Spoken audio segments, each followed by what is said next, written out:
today's class is offered to the general public by the BYU Family History Library. Our presenter, as I said, is Sister Sorensen, who loves genealogy and family history. She's done some remarkable things, and if you've seen her classes before, you know how much she enjoys this, and so hopefully you will enjoy this class today. So Sister Sorensen, we'll turn the time over to you.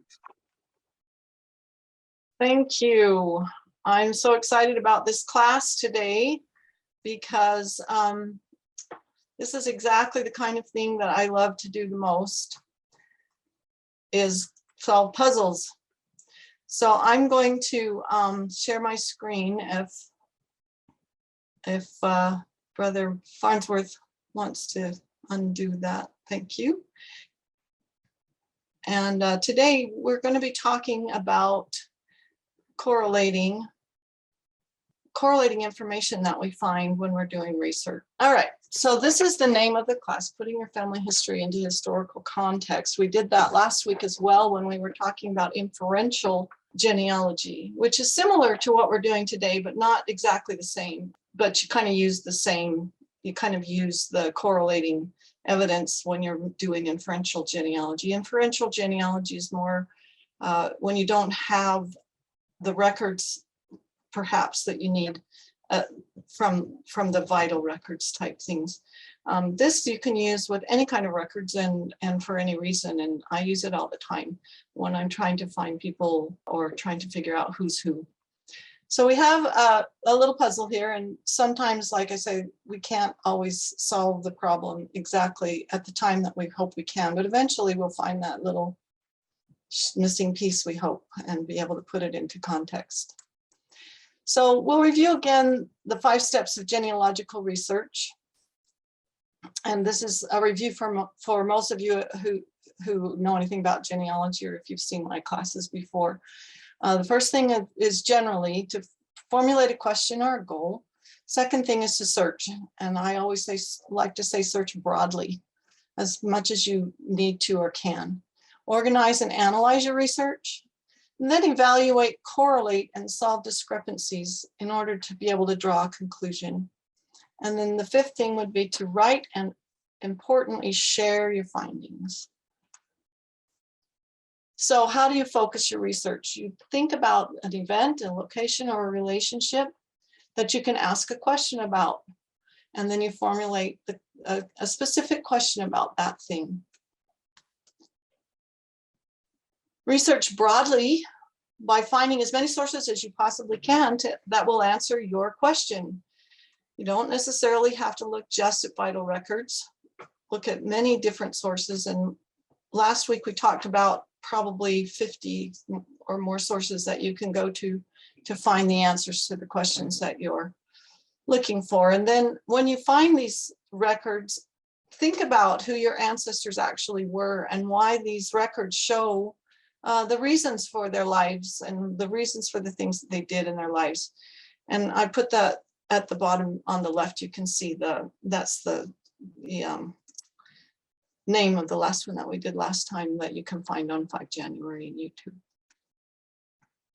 So then the 3rd thing is analyzing your genealogical records. This is really important. We didn't talk about it a lot last time, but a little bit.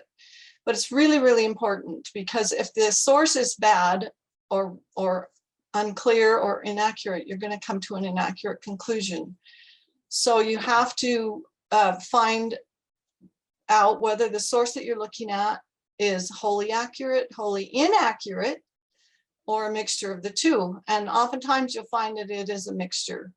So we have to look at each source as we collect it to make sure that it's a source that we really actually can use. So there are 2 questions that you can ask when you're thinking, is a source actually useful to me?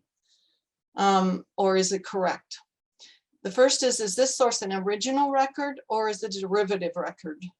Original records are the best, obviously, because they came from the time period whenever we are looking. So original records are things like certificates, photos, microfilms, and so on, things that come directly out of the life of that person. Derivative records include authored works, for example, when people write about their families, Compiled genealogies, which is like anything you'd find on a GEDCOM or in one of the programs online. Histories, county histories and so on. Indexes. Indexes are not original sources, they're derivative. Transcriptions of sources, those are not the original either. Inaccurate or altered copies of sources. The second question to ask is the information contained in the record primary, secondary, or indeterminate? So think about the origin. Think about why it was created, when it was created, and by whom it was created. Is it an eyewitness account? Is it a secondhand informant? For example, death records, of course, can never be written by the person who the death record was about. So that's always a secondhand information one way or another. But the original, of course, of the death record is an original record. So just because it's a secondary information doesn't necessarily mean it's a bad record. It just means it's not a primary record. I just put this little source down here. Keep good notes and keep your record citations so that when you want to go back and find them, or when you want to tell someone else where you found the information, you've got it. And I put that in there because I thought it was kind of funny about Buffy the Vampire Slayer. Okay, so the question then is, what is correlation? Well, correlation establishes relationships or connections between two or more records or sources in order to establish an identity, a relationship, a location, or a date for an event. And you can infer, as we talked about last week, you can infer these correlations. They're not always necessarily 100% clear in the records. So you can go back and look at that video or find out about it in other sources about doing the inferences, drawing the inferences in your correlation. So this is of course number 4, organizing and evaluating and correlating. So how do I organize in order that I can correlate my evidence? And I guess we just had a nice class on how to organize using Goldie May, so I suggest that go and listen to that one by Brother Miller. But these are some ways to organize your evidence. Organize the material logically by time, place, patterns, and or type of source. You can use tables, spreadsheets, timelines, and maps to set the evidence out clearly. You can write lists using bullet points and or prose explanations. You can write narrative paragraphs, sentences, or essays. I personally use a lot of tables, spreadsheets, timelines, and maps, mostly tables and timelines. Now I'm going to tell you something that will help you organize, but it's completely different. I just love this, and I just want you to know about it because this helps me a lot when I'm trying to get things correlated. So it actually does go along with correlation. I use Microsoft Edge's collections feature. And if you use Edge, up there in the corner, you can see there are these 2 little black boxes up here. I'll point to them. You can see those up there. Those little black boxes, if you click on those, it will bring up the collections feature. And a box will drop down, as you can see there. And you click the pin that's up here to fasten it onto the right side of the window, and then it's there. And so while you're going through a lot of different pages, you can put those into your collection. It's kind of, you've done this before, I'm sure, on other, on Google and so on, favorites. But this is a little bit different because it's so easy to use and it's just so clear. So once you get a collection, it'll look like this. This is a collection about Mary Maloney, who we're going to be talking about a little bit later. And I have a ton of these collections about all kinds of genealogies. So they're just really great. If you want to add a collection, you just click on Start New Collection, which is up here. Start New Collection, name the collection by, right there. Name the collection by clicking on a new collection. Then you add and save pages. Click on add a current page. You can drag an image. I've never really got that to work as well as it's supposed to, but you can drag an image or text and drop it into the collection. And you can sort the collection by the title or the order that you added it in. So it can be alphabetized. And I guarantee if you try it, you'll really like it. My husband uses it all the time as well. Okay, so enough of that. So now I'm going to give you a little quiz and see what you think. Can you answer these questions? Is an index an original or a derivative record? What type of work is a published county history? How would you treat it as a source? And you see that a will contains a certification as a copy. Is this an original or is it a derivative record? Is it always going to be an accurate record? Number 4, true or false. Deciding whether a document is primary or secondary depends on whether it's an official government or church document. Number 5, you come across a family Bible that has names and dates of your family. How do you decide whether to use that information as evidence? So you have some ideas about the answers, and we'll look at the answers. So yes, an index is a derivative record. I'm sure you recognize that. You must look at the original record to make sure the indexed information is correctly compiled. Plus, you will find more information than the index generally will have. So always look at the original if you can possibly get a hold of it.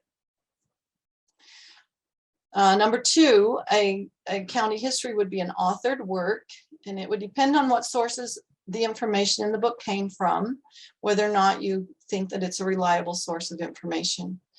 But be aware that people in these, when they wrote these county histories and so on, they did the best they could, and a lot of them are very, very accurate. But sometimes they changed people's names, they changed their social class, they relied on hearsay evidence from family members, and they sometimes made certain relationships either closer, more distant, or non-existent for famous people or for illegitimate births, a lot of things like that. So you have to be really careful with those kinds of histories. I've found mistakes in family histories that were written about my family, or that had my family in them. Yes, if you get a certified copy, you can treat that as an original record. So it actually is an original, but sometimes they will have mistakes. You have to be really careful. It depends on how it was made. Like if it was a photocopy, for example, you will probably see that it's an original with no mistakes, or with the mistakes that were originally on it. Sometimes if they actually make a copy of it by hand or type it out, sometimes the typist will make a mistake or something else will be wrong. So if the document appears to have been altered in any way, it would be looked at as a derivative. If it looks exactly the way the original would have looked, though, it's an original record. Okay, be careful of mistakes on even certified original government records, because sometimes they have wrong information. If you let's look at that. I forgot exactly what it says. Deciding whether a document is primary or secondary depends on whether it's official, church, or government document, and that's false, of course, because it depends on who is providing the information, as I was saying about death certificates and so on. How did the informant acquire the information? Maybe he just made it up. Sometimes that happens too. Some people just plain out lie. So be careful on censuses and things like that. People just do sometimes make mistakes or lie.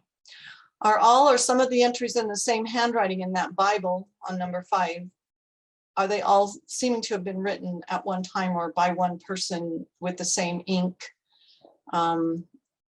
If it doesn't look like they've been written at different times, like for example, when the baby was born or when the person died, then you would have to consider it a derivative source. And because it was probably copied from another record or someone remembered out of their head, those dates in it may not be accurate. Okay, so how do I actually do the correlation when I get to that point, when I've got the information that I want or that I think I can use to answer my question? It's basically, it's just basically comparing and contrasting information. So these are some ways to think about correlating. First, look for locations, look for names, look for dates, look for times in a timeline. How do they fit together in the timeline, the dates? Secondly, notice parallels, patterns, and paradoxes. Sometimes you come across things and you say, whoa, whoa, whoa, whoa, this can't be right. But if you look at it carefully through patterns and parallels and other things, you can sometimes realize, oh, this isn't really a paradox at all. It's just a mistake or something else has happened. Also, look at things that are omitted. Look at negative evidence. If a person isn't in a tax record, for example, it's possible that they weren't old enough to pay taxes yet, or it's possible that they died before they could get their taxes paid or some such thing. If someone is omitted from a will, where did they go and why did they not get put in that will? If it's a child or something, what happened there? Look at terminology. If the terminology changes in between different records that are similar, why does that happen? Consider both indirect and direct evidence, including negative, as I just mentioned, or circumstantial evidence. Look at land records and see what circumstantial evidence in land records often is. That's where you find a lot of it, is in land records and other records that are not necessarily vital records. Include items that agree as well as items that disagree. So if you have an item that isn't the same or doesn't seem to be about your person, that doesn't necessarily mean it isn't about that person. So just because something doesn't agree, don't discard it. Put it in with the other material so that you can correlate it, and then discard it if it actually doesn't correlate. Consider the possibility that a record has been altered or is even unfactual. Provide 2 independent sources for each fact. And this is actually quite important if you're going to do a genealogical proof. You need 2 independent sources for each fact. That's important. You can't correlate items that trace back to the same informant, because if that informant has a wrong date in his head and he puts it on 2 different records, you're going to have the same wrong date. And that means then that that date is not going to be right. So you need to get independent sources for everything that you do. If you possibly can, sometimes you just can't do it, but if you possibly can, that's what you have to do. Resolve conflicts then. So look at your evidence, look at your facts, look at everything, correlate it by comparing and contrasting. And then when you see conflicts, look at the conflicts and determine which of the sources is most accurate, which of the sources is probably the most reliable, and which of the relationships seem like they fit best in your timeline and with your other family information that you already have. Make sure you check your assumptions. A lot of people want so badly to have something be right that they'll just do anything they can to get it that way. And I know I've felt the same way. So it's not anything unusual, but do check your assumptions and make sure that your assumptions are based in at least some kind of evidential proof, and not just because you really, really want to be related to Abraham Lincoln or something like that. Okay, I thought this was funny too. So this is some pitfalls of correlation. I just thought this was a really funny correlation, that the number of people who drown by falling into a pool correlates with films that Nicolas Cage appeared in. Don't do that. Don't correlate things that don't really fit with each other. That could be a real problem in your genealogy, just like this is a real problem in reality. So how do you avoid these pitfalls of false correlations? First of all, trust no record or index in isolation. Like I said, one record does not a fact make. Consult original records whenever possible. Secondly, recognize assumptions, as I said, and don't make an assumption that you can't defend or wish an ancestor into existence. Don't commit the mistake of same name syndrome. Just because somebody has the same name does not mean it's the same person, even if they live in the same town or at the exact same time, or even born the same month or year or even day. Sometimes you can find this happening. Consult as many sources as possible. Avoid shortcuts and lazy research. Do the research.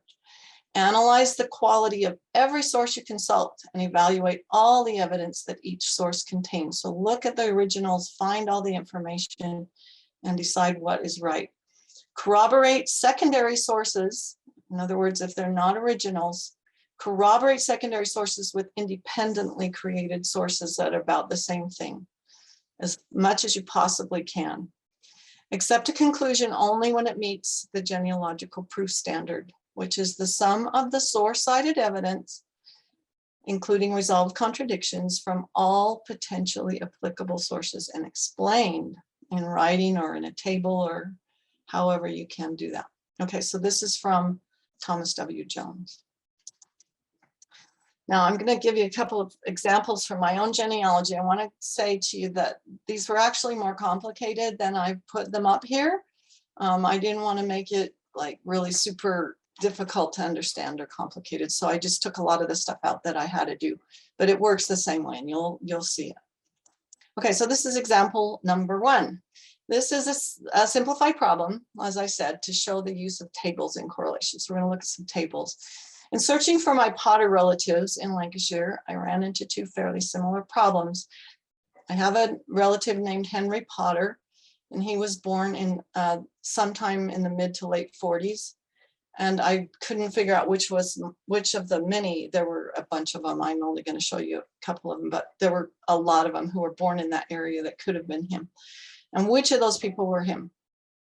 And then so many of them had wives who were named Mary, which was just like crazy too. So which of them was him and which of the Marys that he was married, could have been married to, was his wife? So we'll see if you can figure it out with me. Okay, so just looking in Find My Past, there are these 4 possibilities that could have been him in Wigan. I thought he was born in Hindley, which is a parish or a little town actually in Wigan, in the Wigan parish area. So I had to look for these people in the census and in the general registry office to see if I could find out which one might have been my ancestor and born actually in Hindley, because on the GRO, of course, they're in the civil registration district that they were born in, which is Wigan. Okay, so by looking at the GRO, the General Register Office, and Find My Past, to find all the Henry Potters that were born in Wigan during 1840 and 1850, I found this one. He matched the mother's maiden name, which I happen to know, luckily enough, was Mason. Her name was Ellen Mason. She was quite difficult to find as well, but I did find her name because his father was also Henry Potter. I found his baptism record and the earliest 2 censuses to make sure that his father was Henry Potter Sr. And he was clearly on the 1851 and 1861 census with his parents. So there wasn't a problem there. I knew who he was and I knew when he was born and baptized. And you can see right there, I actually, this is Ancestry, and I stuck in a copy of that reference in the GRO. It's not his actual birth record, but it is an indexed reference. So if I want his actual birth record, I can send for that from the GRO, of course. Now, this is example number 2. So I found his birth. Now I want to find his wife because there were too many Marys out there who were married to Henry Potters after he had grown up and was an adult. So the first thing I did was I always start with a chart so I can organize my search.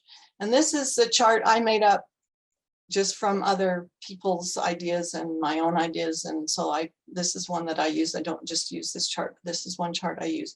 So I would have used chart number 1 to organize Henry's birth data. And now I'm going to use chart number 2 to find out who his wife actually was. So material from your other chart, of course, can just be copied and pasted to the second. So this is why we love, love, love to do our work on the computer, because we can transfer everything from one thing to another.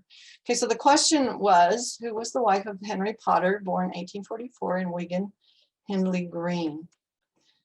So I put the first 2 census records there just so I would have a reference for his early life, so I kind of knew where he was living.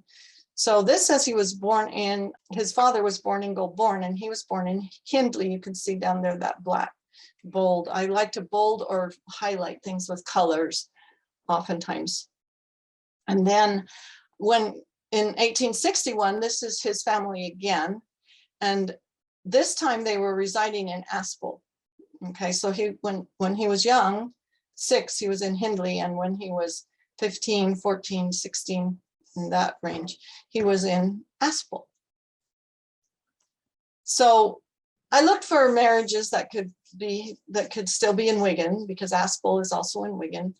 And I found these marriages in Find My Past: 1857, 1861, 1867, 70, 78, and 1879. So I don't even really have to put all of these on my record, because the 1857 marriage, he would be way too young. And this 1861 marriage is probably too young too, because most men in that time period did not marry until they were in their early 20s. The 1867 marriage might work, and the 1870 marriage would definitely work. And then there are 2 other marriages, 1878 and 1879, that we can also look at, but they're probably, again, going to be a little too late. So first thing I want to do is look at the parishes that are within a 5-mile radius of Wigan. I know Henry was born in Hindley, and he was living in Aspel in 1861. I will also look at the 1871 census, obviously, and I knew that he was born or married to Mary from the 1871 census. So I knew all those things. So Wigan had more than this, but these are the ones that were the closest to where I thought he might have been living at the time in around the 1865 to 1875 time period.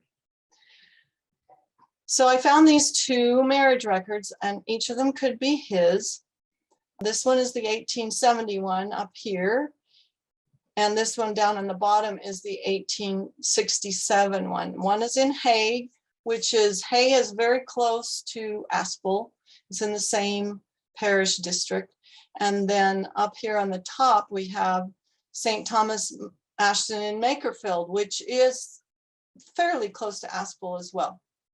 And as we look back at this, we can see that we have Ashton and Makerfield from Hindley, where he was born. It's about 2.58 miles from Aspel. It's a little bit farther away. It's 3.42 miles. So they're not too far away from each other. So we have those 2. And then we look and we see, though, that as we see this, we can see that his residence there would be New Springs, Aspel, but his father's name is William. Now that, again, does not necessarily put it out of doubt, because sometimes the person who was writing it down wrote down the wrong name. This happens on birth records or baptism records sometimes as well. And then we have this Mary Dobson, who was also living in Aspel. So he was living in Aspel and around this time period. So who knows? Let's just see what happens with that. So I looked to see, I thought that the Ashton and Makerfield was probably the one that was the closest and so in time, especially, and with the dad's name of being Henry Potter. So here we have, these are the 5-mile radius of Ashton in Makerfield, and we look and we see Wigan, we see Parr, which will come up later, and we see Ashton and Makerfield and Newton and Makerfield. Those are all possible places that he might have been associated with. So which do you think then of these 2 marriages that I put on my table? You can see them on the table. So on the left, I have the information. I have the film number and the reference ID and where it was indexed. So this is an actual original record and the information that's on that record. And then the second one is just from ancestry.com. They actually had the original record there. So you can see, do you think we have enough evidence? If you want to say yes or no in the chat, you're welcome to do so. Do we have enough evidence to support the assumption? And what do you think we might want to look for if you don't think we have enough evidence there to decide that it's Mary Maloney or Mary Dobson? Well, of course, we could use more evidence, right? It's good to have 2 independent sources to verify a fact. So here are some census records. We have one in Parr in 1871. We have one in Tildesley, Coomshackerley Lee, which is not as close, but it's still in that same general area. We have one from Aspel itself, which is where he was living in 1861. And we have West Derby, which is again a little bit farther away. And the dates on the birth dates there, they're within time period of him. So if we narrow it by the wife's name, when we did this, if we did another search with the wife's name of Mary, well, there's only 2 left. The other 2 have Elizabeth and Harriet as wives. So those were the 2 that I discarded because they didn't have the same. I mean, I didn't discard them. I just put them to the side because they didn't have the right wife's name. I wanted to make sure it was one of those 2. The 1871 census has these 2 entries that I put in my table. 1871 census, Harry Potter with a wife, Mary. He's a colliery engineer.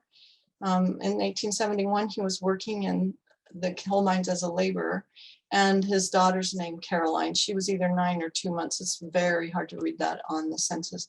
And then in 1871 with Harry Potter, wife, Mary, this is Alice A. Now I'm thinking because of the New Springs, Aspel, that this is probably the Henry Potter who was married to Mary Dobson. Because the residence is Aspel, New Springs, which is where they were married. Now this one with him though, he's in Parr now with this other one on the top, and Parr is in Prescott, which is a whole nother parish. But it does say that he was born in Wigan, which doesn't really say that much about the exact town. So it's a little bit difficult again, but I'm thinking, are you thinking that the first one is probably the one that's correct?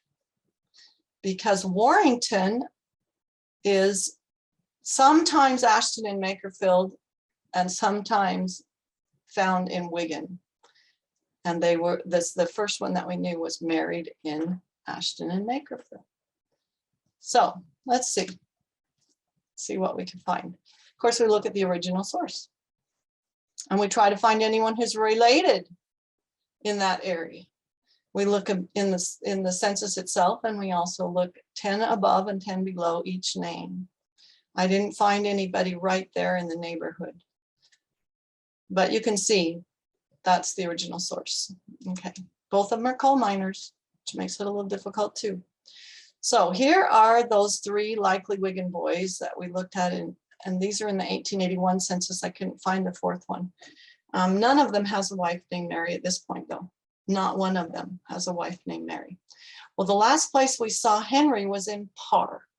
Farnworth, Bolton is not too far away to the east. Tildesley again is the same place that other person was, so we can possibly get rid of that one.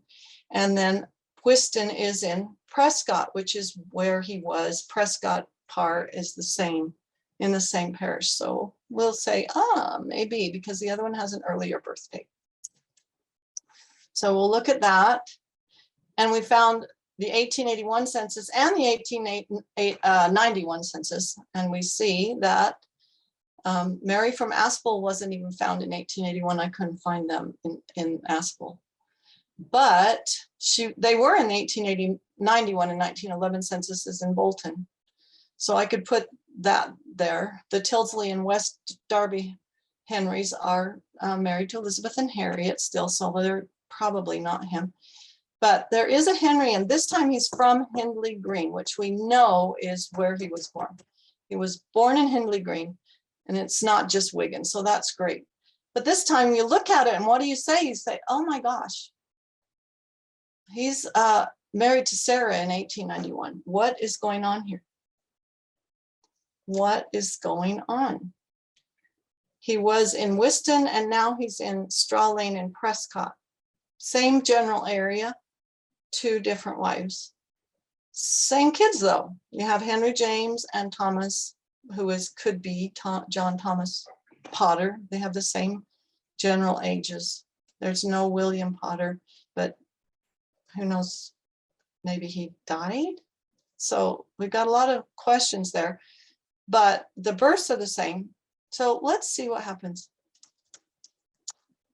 So this is the complete table that I have showed you parts of from before. And the red indicates conflicting information. So we have Ashton, Makerfield, New Springs, Aspel, but it's close because of the Aspel relationship. Parr, Aspel again, Hindley Green, and Hindley Green in 1891. So of course it's pretty easy to decide. How would I decide which of those 1871 census is the correct one? I'm probably going to throw out the one from Aspel because it looks really pretty clear that the 1881 census and the 1891 census are both his.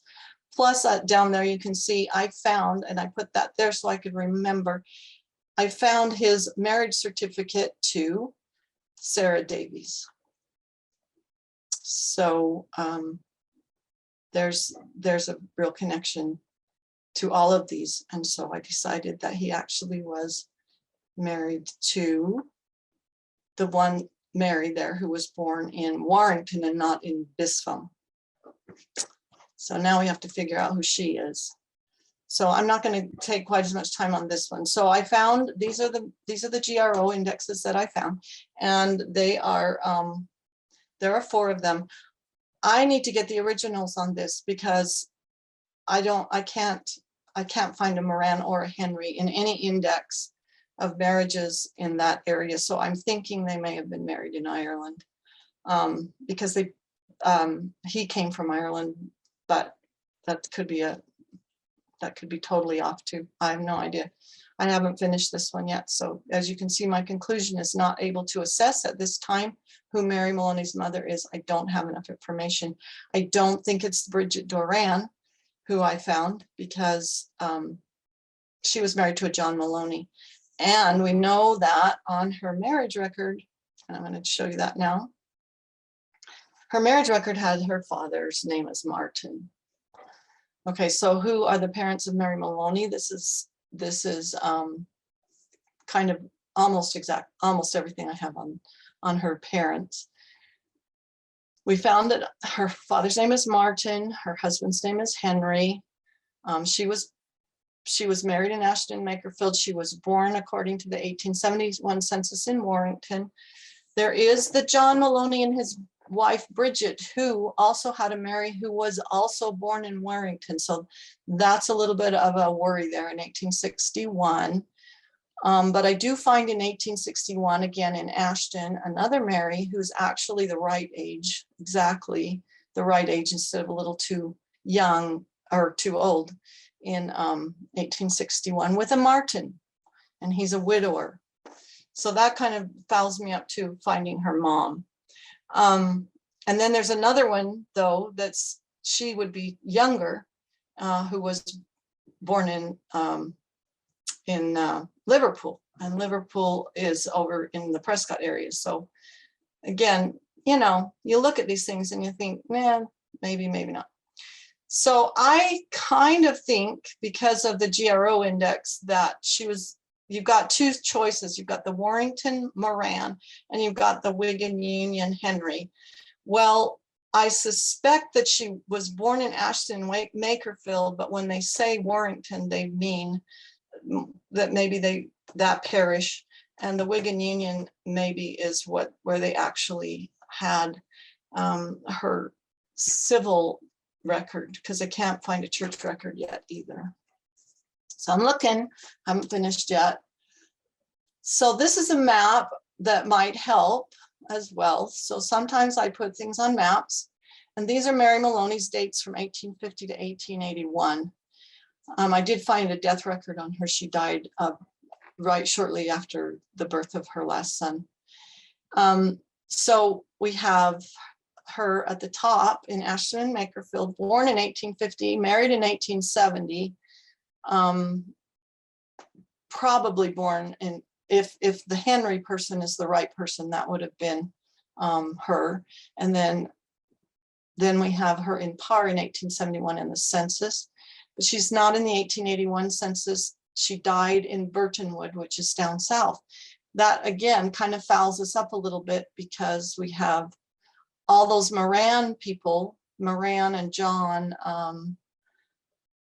Maloney down there in in that Warrington area. So it's a little bit difficult. I still have some work to do, don't I? I can't be 100% sure that those records, all of them actually really belong to her. But it's seeming closer and closer. I just have to look, send for some more records, for some more GRO records, birth certificates. So here's the timeline for Henry Potter. And as you can see, I start at the birth, baptism, residence, marriage, residence, marriage, and so on until I get to his death and burial. So these can be really helpful in figuring things out, these timelines. So I use timelines when I get a little bit suspicious of whether or not something's in there in the right place, in the right time.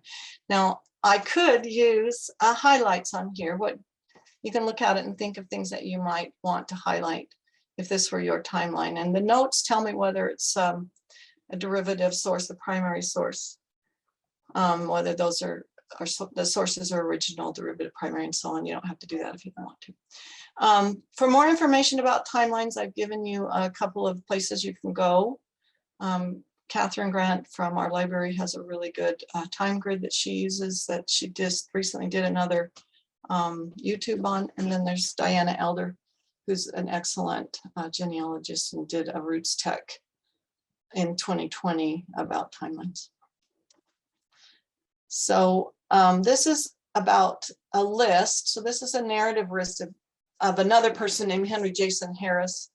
His parents, I wondered if he was illegitimate, because when I was very first searching for him, it, as you can see on my bulleted list, his mother was married to Charles Harris, and on certain censuses he was listed as the wife's son, then the son of Charles Harris, and then he died as, but his name was Henry Jason Owen Harris, and when he died he was Henry Harris. The GRO has him as Henry Jason Owens with an S, but there's no mother's maiden name there. So a lot of times you can think that's probably an illegitimate birth. I'd have to get, again, I haven't got the birth certificate at this point from the GRO. So I have to search also some other places that may tell me who the father is. I'm pretty sure of his mother. His mother is Eliza Owen, but I don't know whether or not Charles Harris can actually be put as his father, as his illegitimate father. So I could search in these areas, church warden, and I put this at the bottom here of this list. I could search church warden's accounts, the vestry minutes, and I can get that from the family history library. Or it's possibly in, I haven't actually looked, but it's possibly in the images on Family Search. I could look in the court lead presentments, which also are on a film, and I can look at those as well. Of course, if you want to, I didn't cite my sources here in footnotes. England, select births and christenings, etc. The GRO record, I don't know why I put GO. I kept trying to change that for some reason, it wouldn't let me. Anyway, you can cite them formally as footnotes with super, the little superscript and all that kind of stuff if you want to, and make it really, really fancy like a professional does. If it's just for your own use, you don't necessarily have to do that. But if you're going to share it with people, I would at least make sure that you have your sources so they're easily found by other people. So if you're going to use a list or a narrative proof summary, which is actually a really good idea in some cases, not always, but in a lot of cases, it's a good idea if you're going to try to prove somebody else that you are right. Like on Family Search, so that nobody will change your information. Make sure that they're clear, complete, and accurate. Make sure that they show that the genealogist bypassed no likely relevant source. Make sure that they document all the statements using footnotes of some kind or another. Make sure that they cite at least one original record and 2 independent sources. Make sure that they refer to at least one primary information item. Make sure that they cite no authored work, derivative source, or secondary information that could be replaced by, that you've looked for but you cannot find. a corresponding original record, and primary information, okay? So that will keep you on the right track. If you follow this proof summary list of things to do, I'm not sure why that came out 1, 2, 3 either, but anyway, then you won't get in trouble. Okay. So can we correlate the evidence? Can we draw a conclusion? That's what you need to ask yourself when you've got some evidence. Is this correlatable? Can I look at it and actually draw comparisons, contrasts, show similarities, show patterns, show the timeline is correct, everything? Can I do that? If you can do that, then go ahead and draw your conclusion, but be thorough, be logical, and make it as accurate as possible. And then share it with the world. Make sure everybody who would be interested in your information can get it some way or another, whether it's in an email, whether it's in Family Search, Ancestry, Public Trees, MyHeritage, whatever it is that you can do. Make sure that you get that information out to the rest of the world, because this isn't just your family, it's everybody's family. We're all one big happy family. So I'm going to stop sharing now. And do you have any questions? So far, no questions in the chat or in Q&A. Okay, so I must have been pretty thorough. I hope that you all understood exactly what I was telling you. Okay, so Bradford's saying, can you go back a few slides? A few slides. Which slide would you like to see? Who married twice. Okay, sure. Let me put that back up again. So get on that. So with the Henry who was married, it's going to take a second. Sorry.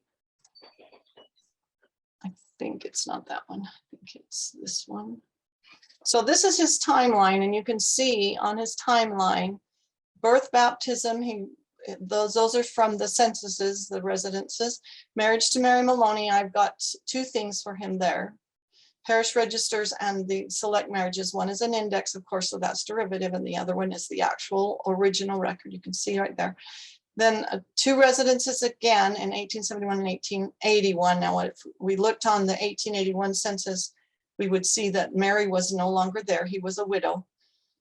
And then in 1885, we have his marriage. And again, I have an original document for that. This time it was Liverpool, which is close. Again, that's in that Prescott area, in Everton. Everton is very, very close to Parr, actually, and Whiston both. It's not very far away from either of those. And then we find her again in all the rest of the censuses: Prescott, Poulton, Holywell, and Liverpool. And then he died in Everton, which is with the same parish that he was married in. So it's interesting because he did move to Wales, where his wife was from. Sarah is actually from Holywell, Flintshire, Wales, and he did move there for a short time. So the question was, what happened to the first wife? And you answered that. Yeah, she died in childbirth or shortly after childbirth. Did you find her death record?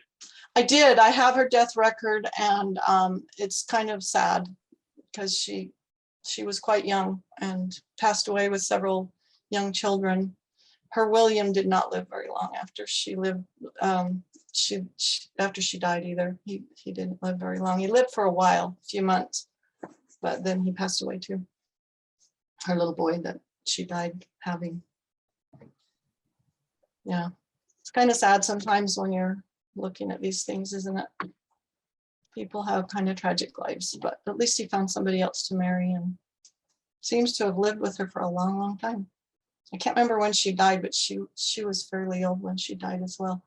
I wanted to make this small enough that it would, so I took out any other references to like deaths of children, you can put all that kind of stuff in, deaths of parents, deaths of brothers. They do that on Ancestry for you. So sometimes I don't do that. The main reason to do these really is you can do it on Ancestry to a certain extent, but it's kind of hard sometimes to get it like in a functional way on Ancestry, or I don't do timelines on the others, so I'm not sure how they work, but I know on Ancestry you can get these timelines together, but sometimes for me they just don't function very well in my mind. Because I have to look down to see where the source I have attached in Ancestry is or whatever. And if you have a source from a different place than Ancestry, it's way down at the bottom. And so it's just easier to just see it all in one place. I have it all just right there in a nice format that's really easy to look at. Plus, as I'm doing the correlation, this also helps with the correlation, because again, it's really difficult when you're trying to find somebody just to have that stuff on Ancestry that you've attached. It doesn't necessarily work together in your mind very well. So these tables are a lot more useful when you're trying to solve a question, to put them in a table rather than just relying on the timeline format that you have in some of these other programs that you might have. Sister Sorensen, there's a question. It says, I'm unclear on how you determined that all of the events listed on the timeline applied to the specific Henry Potter rather than one of several others. Okay, so because like I told you, I really cut it down, my correlation process. It was more complicated than that. But the way to do it is looking at especially locations. So I looked at my locations on the timeline, on the map, and in my table, and I saw that most of the things, he was born in Hindley Green. I was sure of that because I knew his mother's name was Mason and his father was Henry Potter, and I had already kind of worked out their timeline as well. So I knew he was born in Hindley Green. And so that actually was not really a problem. Trying to find his birth was not a problem. So I knew where he was born. And I had his baptismal record as well. So the problem was trying to figure his wife out. So the fact that they had moved to Aspel was kind of a kink in the whole thing. But because in Aspel, the person was born in Aspel, who was that Henry Potter there.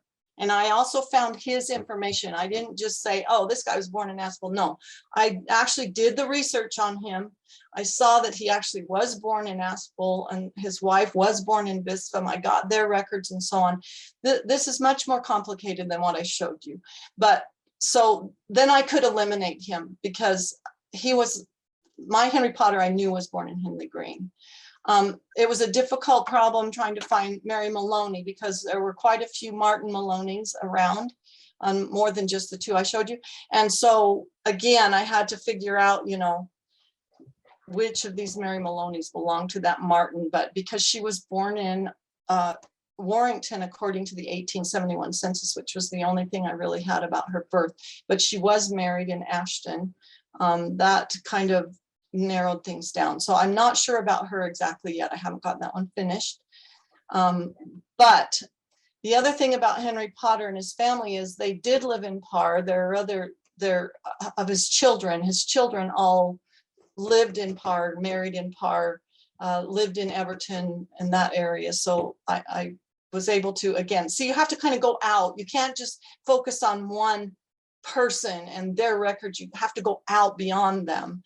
So that's why I didn't go into too much detail with that. But anyway, and then I found his marriage record to Sarah and so on. And so I was able to kind of put that together too. She didn't have any children by him. But so from there, it was fairly easy. From once I found the marriage to Sarah Davies, it was pretty easy to find him and his children and so on, where they lived and all that kind of stuff. So does that make sense? That's kind of the inferential genealogy that I was talking about last time. You just kind of have to make a lot of inferences from a lot of information. You can't just rely on a few sources from here and there, just one person's information. Thank you, Sister Sorensen. As always, very informative and very detailed. Good. If you have any questions, you're always welcome. You can either watch, go to my YouTube and put a comment in there. I check it for comments once in a while. Because our library puts these up on the YouTube and you can find it under my name. Or if you would like to ask a question also, you can also just call in and say, I have a question for Jerroleen Sorensen, if she could please answer that question. If I'm there, I'll answer right there. If I'm not there, then you can just leave the question and someone will get it to me. One of the coordinators will get it to me. And you're there on Thursdays. And I'm there on Thursdays, yeah. And I'm happy to answer any other questions you might have about this or other information that I've put out there for you.